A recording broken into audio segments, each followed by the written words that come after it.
저는 한국 교회사를 공부하면서 정말 너무나 큰 은혜를 받았습니다. 눈물이 날 만큼 감동스러웠고요. 그리고 정말 제가 그 신앙의 선배들의 뒤를 잇고 있다는 것이 자랑스러워서 행복하기까지 했습니다. 이 한국 초대교회 위대한 점, 이건 정말 온 세계 교회가 다 인정하는 거예요.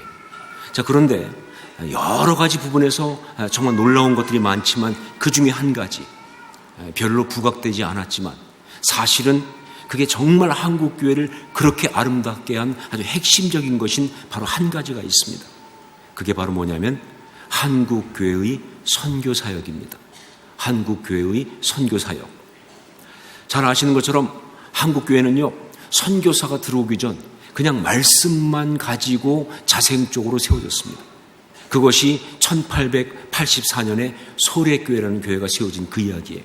아직 선교사가 들어오지 않았는데 그냥 말씀만 전파되면서 처음으로 교회가 세워진 거예요. 그리고 그 다음해인 1885년에 이제 본격적인 선교사로서 언더우드와 아펜셀러 선교사가 들어옵니다. 물론 그전에도 선교사가 있었습니다. 들어온 사람. 그렇지만 그들은 의사였어요. 선교사로서 본격적으로 들어온 것은 두 사람이었죠. 자, 그러면서 이제 교회가 이 땅 가운데 세워지기 시작하는데, 그런데 그때 한국 상황은요, 그렇게 선교하기가 좋은 상황이 아니었습니다. 국내적으로 아주 힘들었고 핍박도 많았어요.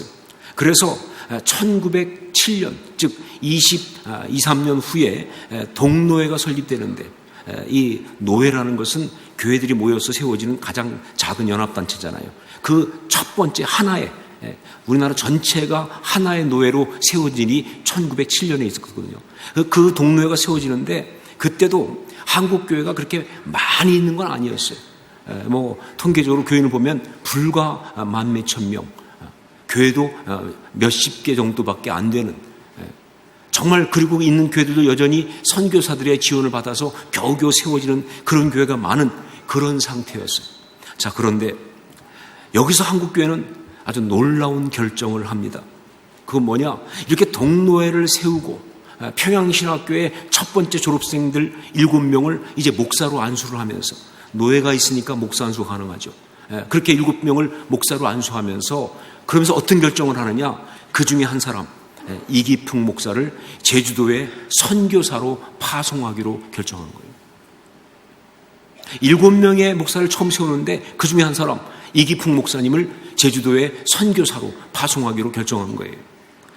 이것은요, 이기풍 목사는 개인적으로 자기가 선교의 뜻이 있어서 내가 가겠습니다 해서 그래서 보내준 그런 이야기가 아닙니다. 이기풍 목사님은 선교사를 가는 걸 원하지 않았어요. 그런데 그때 그 이기풍 목사님의 사모님, 윤함의 사모님이 거기 있는 영혼들은 누가 구원합니까? 라고 이야기해서 그래서 가게 된 거예요. 이런 말씀까지 드리고 싶지 않지만 억지로 간 겁니다. 마지못해서. 결국 무슨 얘기냐? 개인이 원해서 그냥 간 것이 아니라 바로 노회가 결정한 거예요. 한국교회가 결정한 겁니다. 노회가 처음 세워지면서 그러면서 한 분을 선교사로 파송하기로 결정하고 그분을 보낸 거예요. 정말 이것이 얼마나 놀라운 일인지 그 당시에 노회를 주관했던 그런 배위량 선교사님, 영어 이름으로는 블레어죠. 이 블레어 선교사님, 한국 이름으로는 배위량, 이분이 이런 기록을 남겼습니다. 한국 교회가 동노회가 되어서 최초로 했던 회의, 모임은 바로 선교사 파송 결정하는 모임이었다. 노회가 된 다음에 한국교회가 처음 한 회의가, 처음 한 모임이 바로 뭐냐? 선교사를 파송하는 그 결정하는 회의였다는 거예요. 그럴 정도로 한국교회는 그때 선교의 마음을 온전히 드리고 있었습니다. 아직도 그렇게 미약하고 상황은 여전히 어렵고 이제 겨우 첫 번째 노회를 세운 그 정도에 불과한데, 이런 상황에서 한국교회는요, 무엇보다 선교사를 파송하는 일을 정말 제일 먼저 결정하고 거기에 열심히 있었고요, 그것 때문에 가슴이 설레고 있었다, 그 이야기예요. 자, 그리고 나서 5년 뒤인 1912년, 그때 한국교회 총회가 세워집니다. 노예들이 모이면 총회가 되니까 이제 총회가 세워지는데, 그런데 이때 총회를 처음 세우면서 어떤 결정을 했느냐? 바로 이제는 국내가 아니라 중국 산동성에 선교사를 파송하는 결정을 한다고요. 중국 산동성에, 거기서 사실은 선교사를 받았잖아요. 근데 그쪽으로 선교사를 파송하는 그런 결정을 합니다. 그리고 나서 그 다음에인 1913년에 3명의 선교사님을 시제로 파송하죠. 상황은 여전히 안 좋았습니다. 아니, 더 안 좋았습니다. 여러분 알지만 1910년이 어떤 해입니까? 한일합방. 나라를 잃어버렸습니다. 그러면서 그때 있던 상황은요, 일본이 무단 통치를 할 때입니다. 즉 헌병과 경찰로 무자비하게 통치할 때예요. 정말 생존 자체가 버거운 그런 상황인데, 거기서 한국교회는요 7개의 노예가 모여서 총회를 세우면서 가장 먼저 결정한 게 뭐냐? 해외에 선교사를 파송하겠다는 그 결정을 한 거예요. 한국교회 이 결정을 보면서 곽안면 선교사님, 영어 이름은 클라크죠. 클라크. 곽안면 선교사님, 이분은 다음과 같이 보고하고 있습니다. 1912년 전국 내 7개 노예를 포함한 조선총회가 창립되었다. 이 경화할 만한 사실을 기념하기 위하여 전국 교회는 대연보를 거출하여 3인의 선교사를 파송하게 되었다. 이는 조선교회가 선교 받은 지 28년밖에 안 된 때였다. 실로 세계에 유가 없는 경이적 사실이 아니고 무엇이랴. 왜 그랬을까요? 한국교회는 왜 교회가 세워지는 중요한 순간마다 가장 먼저 이렇게 선교사를 파송하는 그런 결정을 했을까요? 여러 가지 이유가 있겠지만 가장 중요한 이유는 바로 뭐냐면요, 우리 주님의 지상대명령, 그것 때문입니다. 우리 주님께서 승천하시면서 이 땅에 남아있는 제자들에게, 당신의 교회에게 남기신 가장 중요한 명령, 그게 바로 선교의 명령이기 때문에 그렇게 했던 거예요. 그렇기 때문에 우리 신앙의 선배들은 알고 있었습니다. 교회가 정말 교회가 되려면 그 교회는 반드시 선교적 교회여야만 한다는 사실을 말이죠. 선교적인 사명을 잊어버린 교회는 교회가 아니라 그냥 믿는 자들의 모임일 뿐입니다. 정말 그게 교회라면 선교적 사명을 감당해야 한다는 것을 알고 있었어요. 자, 그런데 그때 이 한국교회가 이렇게 주님의 지상 대명령을 수행했는데, 그 이야기를 보면서 우리가 또 반드시 여기서 알아야 될 것이 하나 있어요. 뭐냐? 그것은 그때 한국교회가 이 선교적 결정을 의무감으로 한 것이 아니라는 거예요. 해야 한다고 하니까, 안 하면 안 되는 것이니까, 그렇게 명령을 받았으니까 그래서 한 것이 아니라는 거예요. 의무 때문에 한 것이 아니라 그것보다는 특권이었습니다. 정말 감사였고요. 그리고 주님을 사랑하는 사랑이었습니다. 우리가 마태복음 28장 18절 20절 이것을 주님의 지상대명령이라고 말하지만, 사실은요 이 마태복음 28장 18절 20절은요 정확히 말하면 주님의 지상대명령이 아니라 주님의 지상대위임령입니다. 그러니까 주님이 우리한테 선교를 해라라고 명령하신 이야기가 아니고, 나의 사역을 네가 맡아줄 수 없겠니? 라고 부탁하신 거예요. 당신의 가장 소중한 것을 갖다가 우리에게 맡기신 거예요. 그것이 바로 이 마태복음 28장 18절 20절 주님의 지상대 위임령입니다. 바로 그래서 한국교회가 그렇게 어려운 중에도 선교사를 보내는 일을 결정한 거예요. 왜냐하면요, 초대교회 당시 한국교회는요 이 두 가지의 아주 뚜렷한 영적인 특징을 갖고 있었어요. 우리 한국교회는 두 가지의 아주 뚜렷한 영적 특성이 있었습니다. 그런 것을 가진 신앙 공동체였어요. 그리고 그것은요 지금 한국교회도 그대로 이어지고 있습니다. 한 가지가 뭐냐? 주님을 뜨겁게 사랑하는 정공동체. 주님을 뜨겁게 사랑하는 정공동체. 정공동체, 그러니까 초코파이 공동체가 아니냐라고 할지 모르겠지만 그런 게 아닙니다. 정말 한국교회는요 처음부터 이 주님을 향한 마음이 뜨거운 사랑, 그거였습니다. 뭐 사상이 좋아서 혹은 신학을 동조하기 때문에 아니면 그런 비전에 따라서 멋진 사역을 하기 위해서 그런 게 중심이 아니었어요. 그냥 정말 아버지 하나님의 그 사랑 때문에. 예수, 그래서 우리 주님의 그 십자가의 사랑에 감동해서, 그래서 자신들도 하나님 앞에, 정말 그 주님 앞에 그 모든 마음을 사랑으로 드리고 있는 그런 사랑의 관계, 이게 한국교회의 영성이에요. 이게 한국교회의 특징이었어요. 바로 그래서 한국교회에는 그렇게 많은 순교자가 나온 겁니다. 왜냐하면요, 신앙의 정절을 지켜야 하니까. 신앙의 정절을 지키기 위해서 목숨을 다 드린 거예요. 바로 이런 주님을 사랑하는 마음이 있었기 때문에 정말 주님이 맡기신 그 선교 명령, 그걸 가장 먼저 감당하지 않을 수가 없는 거예요. 왜냐하면 그렇게 사랑하는 주님께서 부탁하신 거잖아요.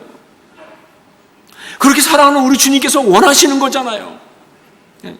정말 그렇기 때문에 아무리 힘들어도, 아무리 어려워도, 내가 먹을 것이 없어도 말이죠, 그 주님의 그 귀한 말씀을 따를 수밖에. 이것이 바로 한국교회였습니다. 그리고 두 번째, 한국교회 또 특징이 하나가 있는데 뭐냐? 하나님의 복을 받기 원하는 축복 공동체입니다. 하나님의 복을 받기 원하는 축복 공동체. 제가 볼 때 세상에서 우리 민족만큼 복 받기를 좋아하는 민족은 없는 것 같아요. 물론 뭐 중국 사람들도 복 받기 좋아한다 그러지만 제가 볼 때 우리 민족을 못 따라옵니다. 참 그러다 보니까 이 한국 교회도요, 정말 복 받기를 사모하는 그 일에 정말 열심이었습니다. 그래서 복을 받기 위해서라면요, 정말 뭐 어떤 정성이고 어떤 희생이고 어떤 헌신이고 다 할 수 있는 어떤 그런 신앙이 바로 한국 교회 신앙의 특징인 거예요. 여러분, 그런데 이거 절대 나쁜 거 아닙니다. 잘못된 거 아닙니다. 여러분, 복은요, 하나님께서 우리를 처음 지으실 때부터 우리에게 주신 바로 그것입니다. 창세기 1장 28절 보세요.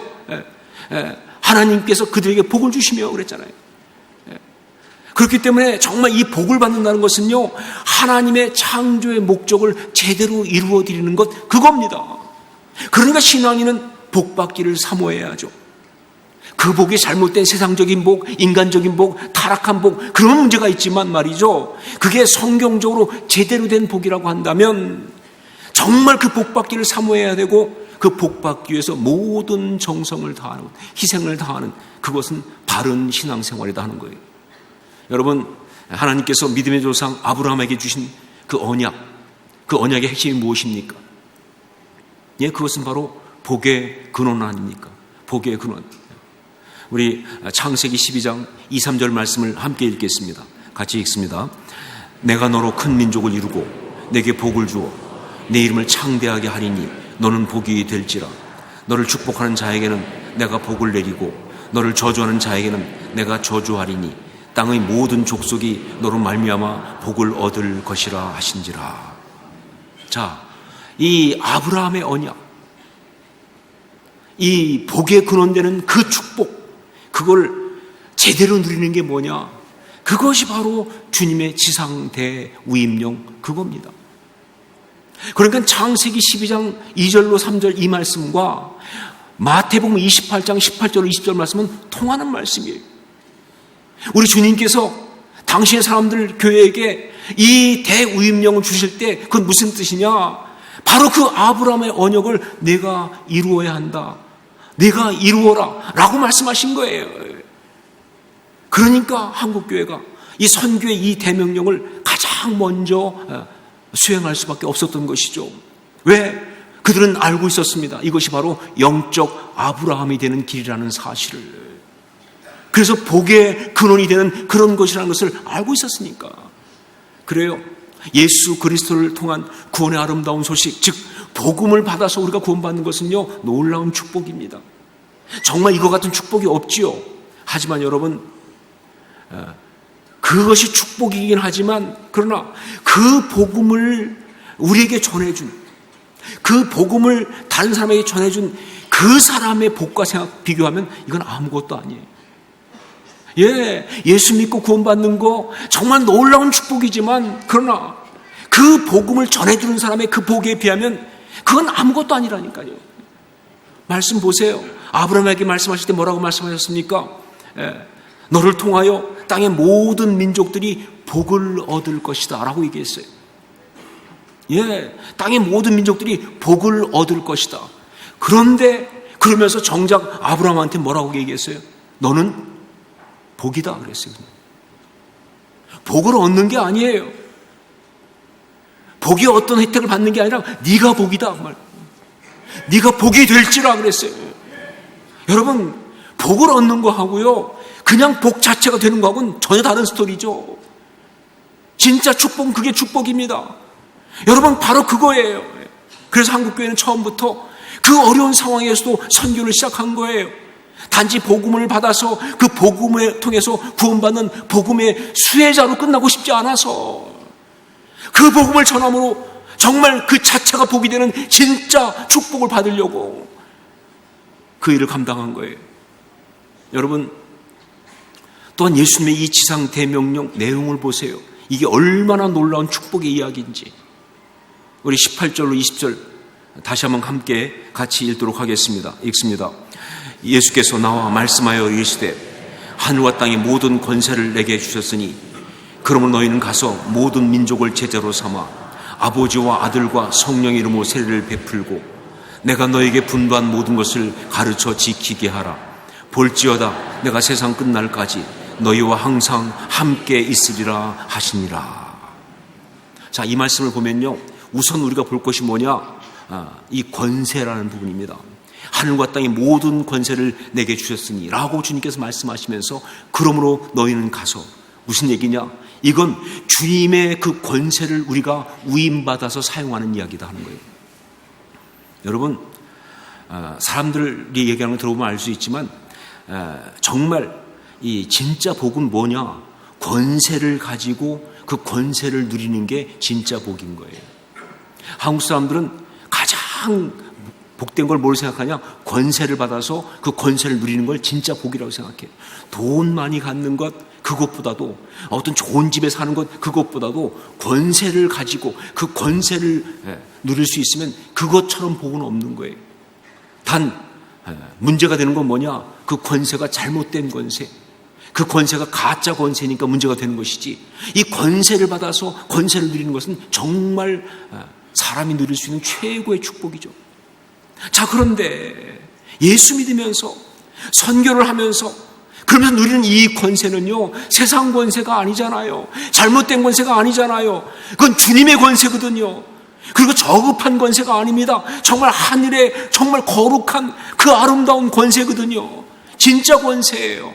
바로 이 권세를 우리에게 주시면서 우리 보고 이 권세를 사용하라고, 누리라고 말씀하시니 이게 얼마나 축복입니까? 아니, 이런 축복이 어디 있어요? 그래요. 예수 믿는다는 것은요, 요한복음 1장 12절 말씀처럼 하나님의 자녀가 되는 권세를 받는 거예요. 예, 영접하는 자, 곧 그 이름을 믿는 자들에게는 하나님의 자녀가 되는 권세를 주셨으니, 예수 믿는다는 것은 하나님의 자녀가 되는 권세를 받는 거예요. 근데 바로 그 권세가 지금 우리 주님이 말씀하신 이 위임해 주신 이 권세와 통하는 거예요. 결국 뭐예요? 신앙의 가장 중요한 포인트, 그건 권세예요. 자, 그런데 이 중요한 권세를 받는 것이, 이것이 바로 신앙의 어떤 축복인데, 그런데 이 권세는요, 그냥 받아가지고 있으면 알 수가 없어요. 이게 권세인지 있는 건지 없는 건지 알 수가 없어요. 이 권세가 얼마나 대단한 건지 모른다 그 말이에요. 정말 나아가서 사용해봐야 알 수 있는 거예요. 그 복음을 전하고, 그러면서 그 불신의 세상 가운데 정말 그 저항과 부딪히고 그 모든 것을 갖다가 그 권세와 능력으로 이겨봐야 그때 이것이 얼마나 놀라운 권세인지를, 얼마나 엄청난 축복인지를 알 수 있다 그 말입니다. 그리고 또 한 가지 말씀해 보면 볼지어다 내가 세상 끝날까지 너희와 항상 함께 있으리라 그랬습니다. 볼지어다 내가 세상 끝날까지 너희와 항상 함께 있으리라. 이 말씀 모든 신앙인들이 다 합니다. 우리 신앙의 최고의 축복은요, 바로 주님과 함께 하는 것, 그거라는 것을. 우리 주님이 우리와 함께 하시면, 그러면 우리 주변에 있는 모든 문제, 어려운 거 다 아무 문제가 될 것이 없다. 주님이 다 해결해 주실 것이니까 라고 하는 그런 면에서만 그런 것이 아니고요. 이게 정말 축복인 것은 바로 뭐냐? 그 이전에 그냥 주님과 함께 한다는 것, 주님이 나와 함께 계시다는 것, 이 자체가 축복이에요. 이게 세상에서 정말 가장 큰 축복이에요. 여러분, 천국은 어떤 곳이라고 생각하세요? 우리가 다 천국을 가기 원하고 천국에 이미 소망을 가지고 있어요. 그런데 천국은 어떤 곳입니까? 제가 성경을 보니까 참 놀랍게도 성경이 천국을 굉장히 많이 이야기하는데 천국이 어떤 곳인지에 대해서는 별로 말을 안 해요. 왜 그럴까 생각해보니까 두 가지 이유가 있어요. 하나가 뭐냐? 일단 어차피 가면 알 거니까. 뭐 미리 말해줄 필요가 없어요. 어차피 가보면 알 거니까. 그러나 그것보다 더 중요한 이유는 뭐냐? 말해줘도 이해를 못하니까요. 천국이 어떤 곳인지 아무리 말해줘도 이해를 못해. 왜냐하면 우리의 이해는요, 우리의 경험 안에 있잖아요. 그러니까 아무리 얘기해줘도 지금 우리의 경험 속에는 그게 없다 보니까 이해가 안 되는 거예요. 그래서 성경은요, 천국을 말해줄 때마다 비유를 사용합니다. 황금길, 혹은 보석으로 단장한 곳, 그 다음에 무슨 진주문, 유리바다, 여러 가지 해처럼 밝은 곳, 이렇게 자꾸 비유를 사용하는 거예요. 우리가 이해를 못하니까. 자, 그런데 한 가지. 성경이 비유가 아니고 그대로 정확하게 천국을 말해주는 게 한 가지가 있어요. 다른 건 다 비유로 말하고 있는데 한 가지만큼은 그냥 사실로 말해주고 있어요. 천국이 어떤 곳인지. 그게 바로 뭐냐? 천국은 우리 하나님, 우리 주님과 함께 있는 곳. 천국은 우리 하나님, 우리 주님과 함께 있는 곳입니다. 거울로 보는 것처럼 희미한 게 아니에요. 주님 나와 함께 계시죠? 하지만 잘 안 느껴지고 이런 게 아니에요. 정말 얼굴과 얼굴을 맞대고 보듯이 그렇게 주님과 늘 함께 있는 곳, 그게 바로 천국이에요.